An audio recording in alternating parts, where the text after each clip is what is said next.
From India to the world, this is Global Indian. नमस्कार, आदाब, सत श्री अकाल एंड कॉपी टू ऑल। स्वागत है आपका एक बार फिर ग्लोबल इंडियन चैनल पर और मैं अजीत सिंह। आज हम एक बहुत ही वरिष्ठतम पत्रकार और एक बहुत बड़ी हस्ती को अपने शो पे लेके आ रहे हैं और जो आज की हिंदुस्तान में जो हर भारतीय के जुबान पे और उनके मन में है, सोच रहे हैं, जो कुछ भी पिछले 3 दिन से वहां पे मुद्दे चल रहे हैं, उनके बारे में हम उस विषय पे हम आज चर्चा करेंगे। उसके बारे में हम एक विमर्श करेंगे और हमारे साथ जुड़ रहे हैं आज अभय दुबे जी से। नमस्कार अभय दुबे जी, स्वागत है आपका ग्लोबल इंडियन चैनल पर। आपका भी स्वागत है जी। अभय दुबे जी किसी परिचय के मोहताज नहीं है, ये एक बहुत बड़ी शख्सियत है, वरिष्ठतम पत्रकार हैं और जो न्यूज़ मीडिया से बहुत सालों से जुड़े हुए हैं, प्रिंट मीडिया से, और इनको आप आज की डेट में हर मेजर टीवी चैनल पे करीब करीब रोज देख सकते हैं। He is a known political analyst, ये प्रोफेसर हैं और लेखक हैं, कई किताबें इन्होंने प्रकाशित की हैं, एक सोशल साइंटिस्ट हैं और एक जिनको कहते हैं कि बिल्कुल सटीक बात करते हैं, नपी तुली पर, इसलिए इनको हर एक चैनल पे इनको इनवाइट किया जाता है और ये जाने जाते हैं। इन्होंने एक अपना नया यूट्यूब चैनल भी शुरू किया है जो कि बहुत तेजी से आगे बढ़ रहा है।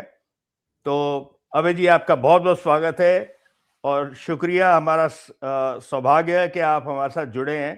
तो आज हम चर्चा करेंगे अभय जी, आपका ज्यादा टाइम ना लेते हुए, कि 2 मुद्दे इस टाइम पे भारत में, हालांकि 1-2 और भी हैं, लेकिन ये जो पिछले 2-3 दिन से जो चल रहा है उसमें तो एक ये है कि जो जनरल नरवणे, लोग नरवणे कहते हैं, मैं नरवणे कहता हूँ, मैं महाराष्ट्र से हूं तो उनका पुणे में, मैं मराठी में उनका नाम नरवणे है। तो जनरल साहब जो हैं मनोज मुकुंद नरवणे, बहुत हमारे डेकोरेटेड ऑफिसर है। उन्होंने एक किताब लिखी रिटायरमेंट के बाद और वो किताब में उन्होंने कोई चीजें, बेसिकली वो मेमोयर है। मेमोयर, अब कई लोग कह रहे हैं कि वो ऑटोबायोग्राफी नहीं होती, आत्मकथा नहीं है। वो मेमोयर मतलब कि जो उनकी जिंदगी में जो हसीन या जो भी मुश्किल वाले जो दौर पल हैं, उनको मेमोराइज करके उनको प्रकाशित करना, लिखना। तो उनमें से कुछ, जो कुछ उनके मेमोयर्स थे, कोई चैप्टर्स थे, कोई 2-4 पेज ऐसे उन्होंने लिखे, जिसकी वजह से डिफेंस डिपार्टमेंट ने भारत के उसको बैन कर दिया, किताब को पब्लिश नहीं होने दिया। और पेंगुइन जैसे हाउस ने उसको पब्लिश करने का अपना मन बनाया था, नहीं बनी। लेकिन ये है कि कुछ दिन पहले तक अमेज़न पे अवेलेबल थी, इंडिया में पब्लिश नहीं हुई लेकिन अमेज़न पे अवेलेबल थी, कईयों के पास कॉपियां भी थी। और उसमें कुछ ऐसे पल हैं उनके जो कि हमारी सत्ता को इस टाइम पे थोड़ा सा रन डाउन करता है और उनको एक्सपोज करता है, ऐसा उनका मानना है। तो राहुल गांधी को, तेजस्वी क्या नाम है उनका, जो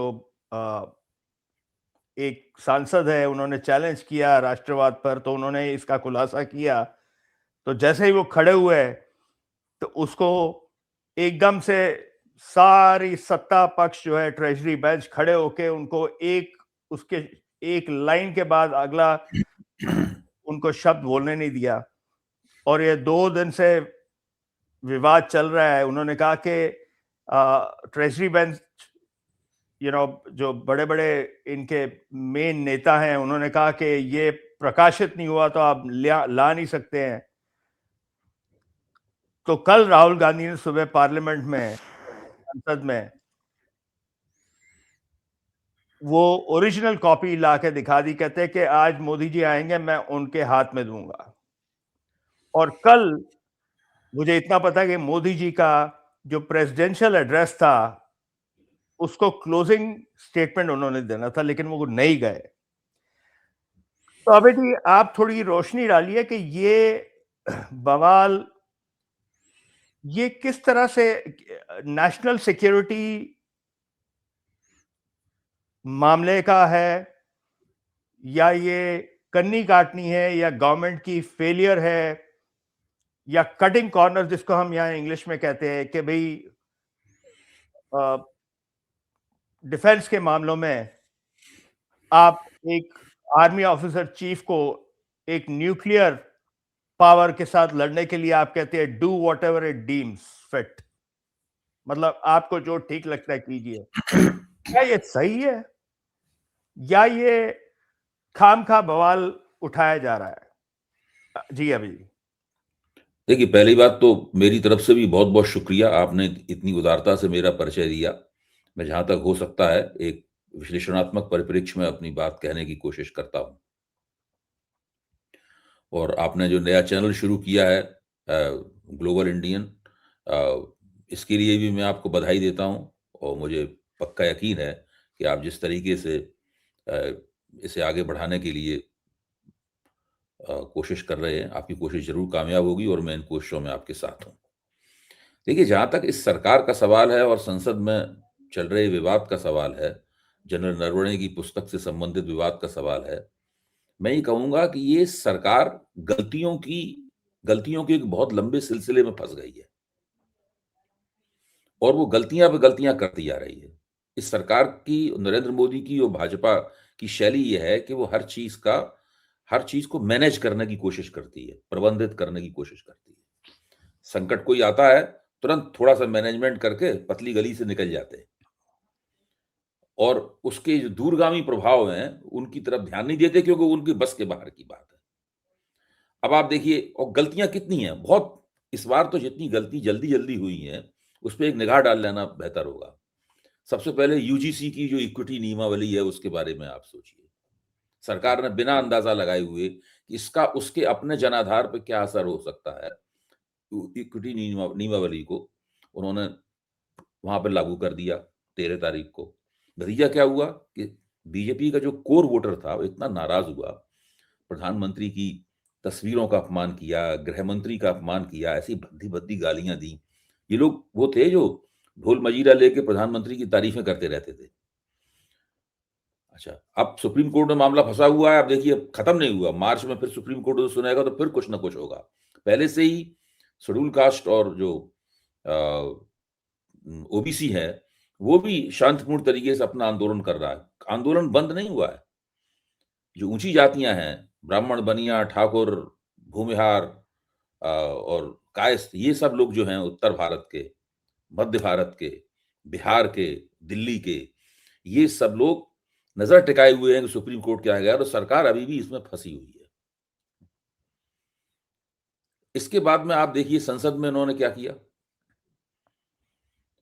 तेजस्वी सूर्या ने आयतन गाली गलौज करनी शुरू कर दी कि आप देशद्रोही हैं, गद्दार हैं, गद्दार हैं। राहुल गांधी ने उठ के कहा कि चलिए मैं आपको बताता हूं देशद्रोह क्या होता है और देश प्रेम क्या होता है। इन सब किसी को अंदाजा नहीं था। उन्होंने जैसे ही पढ़ना शुरू किया, जो कारमा पत्रिका में छपा था, जो जनरल नरवणे की किताब से लिया गया था, वैसे ही ये सब लोग चौंके। और फिर आप उस वक्त देखिए वो पूरा सीन, पूरा नजारा देखिए संसद का। रक्षा मंत्री के चेहरे पे हवाइयां उड़ रही हैं, गृह मंत्री के चेहरे पे हवाइयां उड़ रही। अरे ये क्या हो गया जी, इसका उन्हें अंदाजा ही नहीं। वो बिल्कुल तैयार नहीं थे इस बात के लिए। तो उन्होंने तुरंत, दिमाग में एक बात आई, उन्होंने दलील ये ली कि किताब छपी नहीं है। अगर किताब छपी हो तो बताइए। बार बार यही तो वो कह रहे थे राहुल गांधी से, किताब छपी हो तो बताइए, छपी हो तो बताइए। और उस वक्त राहुल गांधी से भी थोड़ी सी गलती हुई। वो ये कहना भूल गए या किसी तरीके से उनके दिमाग से ये बात मिस हो गई कि किताब छप चुकी है। किताब बहुत से लोगों ने पढ़ ली है, किताब पूरी तरीके से पब्लिक डोमेन में है। जो किताब वो कल लेके आए थे, उस किताब की चर्चा तो उस वक्त भी कर सकते थे, भाई किताब छप चुकी है। बिल्कुल। फिर भाजपा वालों को कोई दूसरी दलील खोजनी पड़ती। लेकिन बहरहाल वो पूरी तैयारी ना होने की वजह से वहां पे बात आगे बढ़ी नहीं। अच्छा, अब आप देखिए, कल जब भाजपा वालों को पता चला कि राहुल गांधी किताब लेके आएंगे, तो निशिकांत दुबे भी एक किताब लेके आए। वो बोफर्स के ऊपर एक किताब लेके आए। उन्होंने कहा कि भाई ये सरकार तो, राहुल गांधी के पिताजी तो बोफर्स स्कैंडल में फंसे हुए थे। तो ये भी एक बहुत बड़ी गलती की बीजेपी ने। मैं भी मानता हूं, जब बोफर्स स्कैंडल हुआ था तो अखबार नवीस के तौर पर हम लोग दिन रात उसकी रिपोर्टिंग करते थे। निश्चित रूप से राजीव गांधी की सरकार बोफर्स स्कैंडल में फंसी हुई थी, और वो बड़ा कारण था कि उनकी बदनामी हुई, और इतना बड़ा उन्होंने बहुमत 1984 में हासिल किया था, 1989 में आके वो खो बैठे उस बहुमत को। लेकिन आप बोफर्स स्कैंडल की किताब दिखा रहे हैं और राहुल गांधी मोदी स्कैंडल की किताब दिखा रहे हैं। दोनों ही मिलिट्री से संबंधित स्कैंडल्स हैं। बोफर्स भी स्वीडन से जो हाउट्जर तोपें खरीदी गई हैं, उसकी खरीद का स्कैंडल है, और यहां पर आप अपने थल सेना अध्यक्ष को के दरवाजे पर ठीकरा फोड़ रहे हैं कि आप निर्णय लीजिए, आप तय कीजिए कि चीन से युद्ध करना है कि नहीं करना है। तो एक तरह से बीजेपी ने यह साबित कर दिया वहां पर कि नरवाणे की किताब, जिस तरह वो किताब राजीव गांधी के जमाने के एक स्कैंडल का पर्दाफाश करती थी, जिसको निशिकांत दुबे दिखा रहे थे, बोफर्स पे तो कई किताबें लिखी जा चुकी हैं, वो एक किताब लेके आए थे। उसी तरह से जनरल नरवणे की किताब बताती है कि वो भी एक स्कैंडल था, वो भी एक बड़ा रक्षा संबंधी स्कैंडल था, वो भी एक घोटाला था, और ये भी एक घोटाला है। और मुझे तो लगता है कि बोफर्स वाला घोटाला तो केवल खरीद में किकबैक का सवाल था वहां पर। ये घोटाला तो बहुत गंभीर है। अकाउंटेबिलिटी का मसला है ये। का सवाल है। This is abdication of responsibility. This is abdication of responsibility. ये उसका सवाल है। तो भाजपा लगातार जिसे कहते नहीं कि वो अपने अपने अपने अपने अपने हाथ पैर बांधती चली जा रही है। और इस तरह की गलतियों से क्या होता है अजीत भाई, कि आपके खिलाफ एक नाराजगी खामोशी से परत दर परत जमा होती रहती है। जी। अच्छा, मोदी जी बड़ी विस्फोटक एंटी इनकम्बेंसी से इसलिए बच जाते हैं क्योंकि मीडिया पे कब्जा कर रखा है। अगर मीडिया पे इन्होंने कब्जा ना किया होता, चालाक आदमी है काफी, इसलिए प्रधानमंत्री बनते ही पहली कोशिश शुरू की कि मीडिया को कैसे कैप्चर किया जाए, और उसको शुरू में समझ में नहीं आया कैसे कैप्चर किया जाए, थोड़ा समय लगाया इन्होंने। तो इन्होंने बाद में कैप्चर किया। ये 2000 मेरे ख्याल से 17-18 के दौरान उन्होंने इस मीडिया को कैप्चर करना शुरू किया। जब तक नोटबंदी की थी, तब तक मीडिया इतना कैप्चर नहीं था, इसलिए नोटबंदी के सवाल पे उनको बहुत कड़ी आलोचनाओं का सब जगह सामना करना पड़ा था। बाद में उन्होंने बाकायदा एक ग्रुप ऑफ मिनिस्टर्स बनाया। उसने 9 मीटिंगें की, जिसका इंडियन एक्सप्रेस ने पूरा ब्यौरा छापा, और उसने फिर बताया कि मीडिया को कैसे कैप्चर किया जाए। बाद में एडिटर्स गिल्ड ने उस पूरी रिपोर्ट को अपने वेबसाइट पर डाला और उसकी निंदा की, और उसके खिलाफ झंडा बुलंद किया एडिटर्स गिल्ड ने। ये तो पूरी तरीके से मीडिया को कैप्चर करके अभिव्यक्ति की स्वतंत्रता दबाने का हथकंडा है। लेकिन सरकार की कानों पे जू नहीं रहेंगी। मीडिया कैप्चर कर लेने से क्या होता है कि इनसे सवाल नहीं पूछे जाते हैं। अगर मीडिया कैप्चर नहीं किया होता तो इस वक्त इन्हें मुंह छिपाने की कहीं जगह नहीं मिलती। इतनी गलतियां इन्होंने की हैं, तो पूरी तरीके से इस वक्त गलतियों के एक सिलसिले में फंसे हुए हैं। ये जो किताब वाला सवाल है, जनरल नरवणे की किताब वाला सवाल है, चीन के साथ, चीन एक भारी चट्टान है, इसके नीचे नरेंद्र मोदी का हाथ दबा हुआ है, वो उस हाथ को नहीं निकाल सकते, ये स्थिति है। तो ये इस वक्त मैं मानता हूं कि अपने पूरे शासनकाल में नरेंद्र मोदी अपने सबसे बुरे दौर से गुजर रहे हैं। आप किधर से भी देखिए, आप किसी भी क्षेत्र का सवाल पूछिए, इनके मंत्रालयों का कोई परफॉर्मेंस नहीं, सब फ्लॉप हो चुके हैं। कई मंत्रालय तो पूरी तरीके से ढक्कन है, उनके कोई उपलब्धियां नहीं है। अभी उन्होंने बजट जो पेश किया वो बिल्कुल बेकार किस्म का बजट है, इसका कोई मतलब नहीं। और उनके समर्थक कह रहे हैं बात ये, अब बात केवल हमारे और आपके कहने की नहीं रह गई है। हम और आप तो बात पहले से कह रहे थे और कहते रहेंगे आगे, लेकिन वो लोग जो इनके समर्थक थे, दिन रात इनका झंडा बुलंद करते थे, वो भी ताज्जुब में है कि भाई ये कैसे काम चल रहा है इनका। ये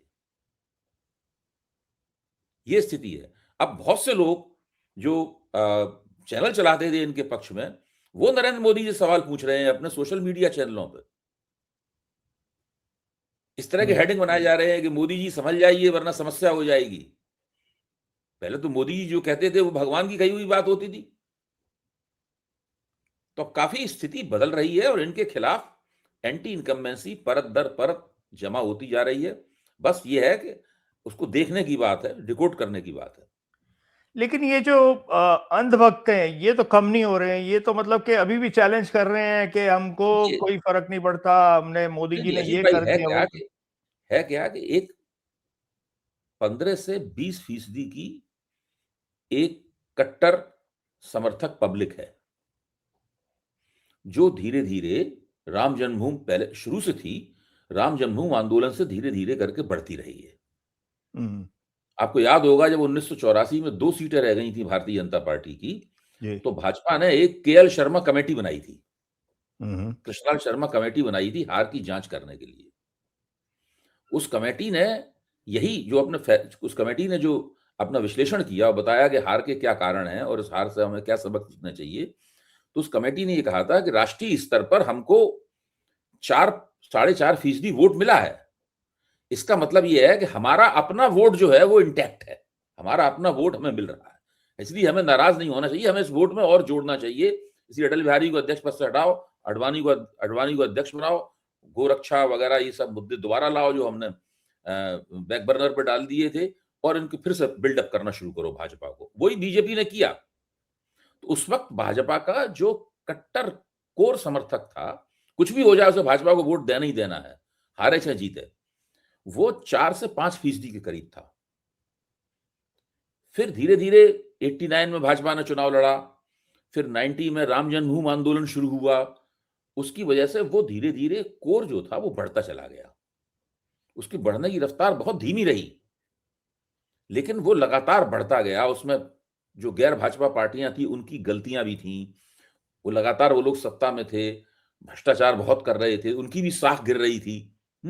इन सब चीजों से भारतीय जनता पार्टी को जनता के मन में बात आती गई, खासतौर से उत्तर भारत और मध्य भारत में और पश्चिम भारत में, कि भाई इनको एक मौका दिया जाना चाहिए। कांग्रेस को हम बहुत मौका दे चुके, सामाजिक न्याय की पार्टियों को बहुत मौका दे चुके, तो उनको मौका मिलने लगा।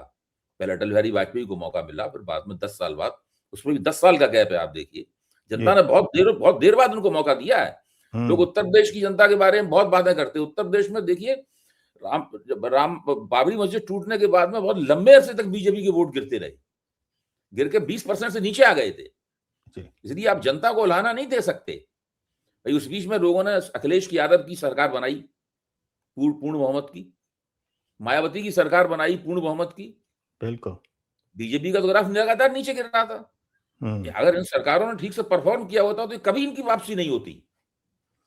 लेकिन अब तो बहुत ज्यादा जो है वो उत्तर प्रदेश का तो कुछ समझ ही नहीं आ रहा किसी को कि क्या है क्या। नहीं, उत्तर प्रदेश में भी बहुत बुरी तरह सबसे ज्यादा फंसे तो उत्तर प्रदेश में ही है। हाँ, उत्तर प्रदेश की तो हालत यह है कि वहां पे एक ऐसे बंदे को इन्होंने मुख्यमंत्री बनाया जो इनकी कतारों से आता नहीं था, और वो इनसे भी ज्यादा कट्टर था,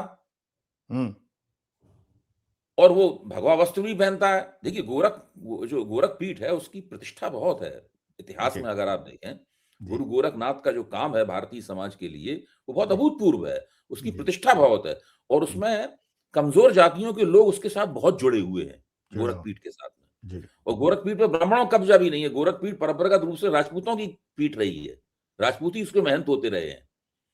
महंत अवैधनाथ भी राजपूत थे, जिनके शिष्य ये थे, जिन्होंने बताया ये भी राजपूत हैं।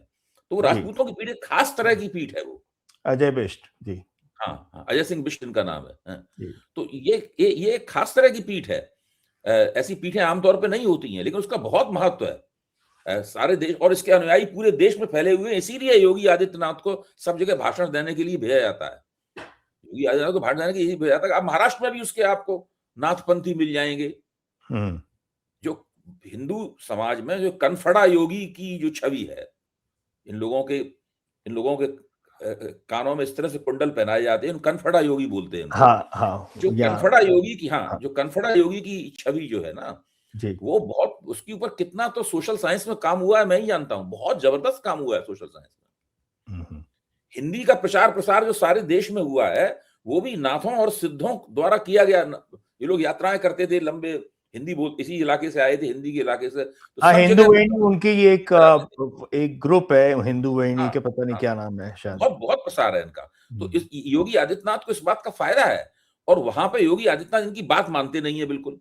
देखिए सारे विधायक योगी आदित्यनाथ के खिलाफ हैं, उप मुख्यमंत्री योगी आदित्यनाथ के खिलाफ हैं, वहां पे जो अध्यक्ष बनाया है वो अमित शाह के गुट का है, राष्ट्रीय अध्यक्ष भी योगी आदित्यनाथ के खिलाफ है।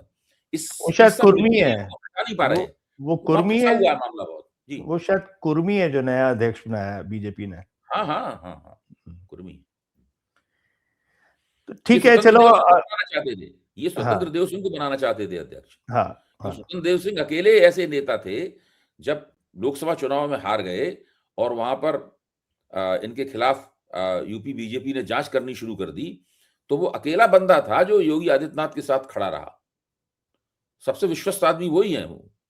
और अभी देखिए सुखदेव सिंह के ऊपर भी हमला हुआ उत्तर प्रदेश में। हमला क्या हुआ कि चरखारी के विधायक ने उनकी कार रोक ली, बीजेपी का विधायक, और उसके बाद फिर पब्लिक ने, सारे देश की पब्लिक ने देखा कि दोनों के बीच में किस तरीके, सुखदेव सिंह में उस विधायक के बीच में किस तरह झगड़ा हो रहा है। दोनों कोई मौका नहीं छोड़ते एक दूसरे का अपमान करने का। हाँ, चलिए, ये तो मतलब कि जो जनरल नरवणे का जो किताब का और जो उनका अकाउंटेबिलिटी का मसला है और उनको धोखा दिया गया है, वो तो पुरानी बात होगी। वो इन्होंने कोई जवाब नहीं दिया, ना ये देंगे, ये चलता रहेगा ऐसे ही। आज का जो सबसे इम्पोर्टेंट विषय है जिसको कि बहुत गंभीरता के साथ सोचना चाहिए, कि जो डील हुई है और जो हमारे ये जो मीडिया चैनल है ये कह रहे हैं कि झुकती है दुनिया, झुकाने वाला चाहिए, ट्रंप को झुका दिया, ये कर दिया, वो कर, क्या ये सही है? आपको लगता है कि इसमें भारत जीता देखिए या ताल खुदा नहीं है और भारत की मगरमच्छ हार? कूदने लगे हैं। ताल उसमें दो बहुत बड़े बड़े मगरमच्छ तैर रहे हैं, हम्म। एक है पीयूष गोयल और दूसरे हैं नरेंद्र मोदी। जी। ये तो वही हो गई, हमने खाना बनाया नहीं, जमाने भर को हमने दावत दे दी। तो ये हाँ ये उस तरह मालाएं की अपने आप को पहनवा ली और अभी हाँ, साइन नहीं हुआ। ये बिल्कुल उस तरह की हरकत है। देखिए ये लोग सीक्रेसी में विश्वास करते हैं। जब इन्होंने यूरोपीय यूनियन के साथ में फ्री ट्रेड एग्रीमेंट किया, अभी जी। इन्होंने यूके के साथ एक फ्री ट्रेड एग्रीमेंट किया है, एक वो भी न्यूजीलैंड अभी के साथ फ्री 15 ट्रेड महीने एग्रीमेंट बाद किया फाइनल होगा है। जब हाँ, घेक वो भी अपना तो एक जाएगा ओमान वहां। के साथ फ्री ट्रेड एग्रीमेंट किया है इन्होंने, ये सब किया है इन्होंने। हम्म। लेकिन किसी को पता है कि वो एग्रीमेंट क्या है? अर्थशास्त्रियों को भी नहीं पता है। उस एग्रीमेंट, किसी भी एग्रीमेंट को इन्होंने अभी तक पब्लिक डोमेन में लाए नहीं है ये। तो बस खाली हेडलाइन मैनेज करनी है अब इन्होंने। हाँ, ये इनके दो हेडलाइन मैनेजमेंट, सुर्खियां किस तरह से हमके पक्ष में आए, media management and headline management, crisis management. Management करने वाली पार्टी है खुद। लालकृष्ण आडवाणी जो उनके गुरु हैं, नरेंद्र मोदी के, इनके मेंटर रहे हैं, वही कहते हैं कि मोदी जी बहुत बड़े इवेंट मैनेजर हैं। Event manager. इवेंट में वो तो हर हमने यहाँ चीज को देखा है। इवेंट बना, हाँ यही सब करते रहते हैं। अब जब उन्होंने उसके बारे में कुछ नहीं बताया, इसके बारे में भी कुछ नहीं बता रहे, बार बार सदन में भी कह रहे, सदन के बाहर भी कह रहे कि हमने डेयरी और किसानों के हितों की सुरक्षा की है। हम सब लोगों को नजदीकी निगाह रखनी चाहिए। देखिए ये जब तक डील पूरी तरीके से कागज पे उतर के दोनों तरफ के दस्तखत नहीं हो जाते, तब तक मानना नहीं चाहिए कि डील होगी। ये डील अभी भी रुक सकती है, मैं बार बार इस बात को कह रहा हूं। मैं ये नहीं कह रहा हूं 100% रुकी जाएगी, मेरे पास ऐसा कोई वो नहीं है, लेकिन मेरा विश्लेषण ये कहता है कि इस डील में कभी भी पंगा हो सकता है। मुंह जबानी ये डील कुछ नहीं होती है इन्होंने धंधे इसकी में। घोषणा भी एक तरह का मैनेजमेंट की ट्रिक है। बिल्कुल। अजीत भाई, इसकी घोषणा भी एक तरह की मैनेजमेंट की ट्रिक है, क्योंकि ये बहुत, इनका ग्राफ गिरा हुआ था, तो कोई अपने आप को बायोंसी देने के लिए, उछाल लेने के लिए कोई खबर लाई जाए। जी। तो ट्रंप के सामने गिड़गिड़ाए होंगे, ट्रंप ने कह दिया चलो घोषणा कर देते यार, आप आपकी सब बातें मान लेंगे, आप क्या बात कर रहे हैं, कोई रास्ता निकाल लेंगे, कोई रास्ता निकाल। आप देखिए ना, जो अमेरिका की तरफ से जो वक्तव्य आ रहे हैं, वो वक्तव्य कैसे हैं? वक्तव्य ऐसे हैं कि हमारे किसानों को बहुत लाभ होगा, उसके लिए प्रेसिडेंट डोनाल्ड पोटस को धन्यवाद, हमारे किसानों को बहुत लाभ होगा, भारत भी कुछ अपने हितों को थोड़ा बहुत प्रोटेक्ट करेगा, बस यही है उसके अंदर पूरा पूरा। अब हितों को कहां प्रोटेक्ट करोगे, इसमें बहुत चालाकियां होती हैं। वो चालाकियां, आप कह रहे हैं हम डेयरी किसानों को प्रोटेक्ट किया, लेकिन उसमें भी कुछ हिस्सा उसका खोल देंगे। अब ये लोग बुरी तरीके से फंसे हुए हैं। उस दिन संदीप चौधरी बार बार अपने कार्यक्रम में ये कह रहे थे कि ये खुद, और उसको स्वदेशी जागरण मंच के नेता भी वहां थे, उन्होंने माना इस बात को, भाई हम ही ने लोगों को बताया है कि अमेरिका में गायों को मांस खिलाया जाता है, चर्बी खिलाई जाती है और खून पिलाया जाता है हाँ हाँ ताकि बिल्कुल। उनका दूध बहुत ज्यादा हो। अच्छा, हम्म। अब वो क्या हथकंडा है खिलाने पिलाने का, मुझे ही नहीं पता। गायों को, गायें तो शाकाहारी होती हैं, उनके हम्म। उनके खाने में अनाज दाने आने में मिलाते होंगे कुछ है। हाँ नहीं मिलाते हैं, वो चर्बी मिलाते हैं और भी चीजें हाँ, मिलाते हैं, और भी चीजें ब्लड मिलाते हैं भी ताकि मिलाते हैं। यस। ब्लड भी मिलाते। तो अब सवाल ये है कि अगर अमेरिकी अमेरिकी दूध निश्चित आएगा, मैं आपको बता रहा हूं हिंदुस्तान में। तो फिर रह क्या जाएगा किसानों के लिए, वही और मैं जो कह रहा हूं, हमारे डेयरी फार्मिंग वाले बेचारे, अमेरिकी वो दूध तो निश्चित गरीब आएगा, गुरबत उसके मर लिए भी जाएंगे। कोई ये हथकंडा निकालेंगे। देखिए ये लोग बहुत हथकंडेबाज किस्म के लोग हैं। हथकंडा निकालेंगे, फिर मीडिया उसका प्रचार करना शुरू कर देगा, कहेगा इसमें बुरी बात क्या है। और इस तरह की बहुत बड़ी लॉबी है हिंदुस्तान में जो चाहती है कि खेती खोल दी जाए।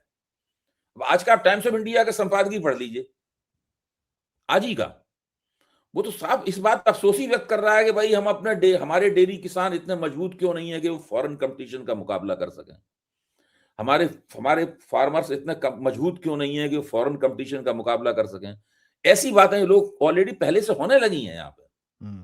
और इनके जो मित्र हैं अदानी जी तो चाहते ही ये हैं कि खेती खुल जाए। जिस दिन से नरेंद्र मोदी ने प्रधानमंत्री पद की शपथ ली है 2014 में, उनका एक ही लक्ष्य है कि किसानों से उनकी जमीन कैसे छीनी जाए। पहला काम ये किया था उन्होंने, भूमि अधिग्रहण बिल लाए, अध्यादेश जारी हाँ। किया था। एक बार नहीं, कई बार जारी किया, चूंकि पास नहीं करा पाए इसलिए उसको वापस लेना पड़ा। उसके बाद किसान आंदोलन में वो 3 काले कानून बनाए, वो भी इसी मकसद के लिए थे। इनको विश्व बैंक ने और अंतर्राष्ट्रीय मुद्रा कोष ने इनको ये सिखाया है कि भारत के किसान जो हैं वो अकुशल लेबर हैं, अनस्किल्ड लेबर हैं।